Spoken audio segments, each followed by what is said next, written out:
ជំរាបសួរពុកម៉ែបងប្អូនទាំងអស់គ្នាដែលនៅក្នុងការកាត់សូបិនរបស់ខ្ញុំដែលយកលេខផ្សងសំណាងជាប្រចាំថ្ងៃណាបងប្អូនណាអញ្ចឹងសម្រាប់ថ្ងៃនេះបងប្អូនអាចជ្រើសរើសលេខផ្សងសំណាងបងប្អូនអាចជ្រើសរើស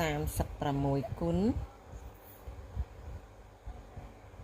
362គុណអ្នកលេងឡូអាចយក36គុណនិង362ចឹងអាចអស់30ចប់ត្រេង36ឬក៏33ហើយចំពោះ3លេខបងប្អូនអាចជ្រើសរើស360មកចាប់ត្រេង362និង367ជូនពរសូមឲ្យបងប្អូនសម្រាប់ថ្ងៃទី16នេះផ្ទុះហេងៗសម្រាប់ថ្ងៃនេះ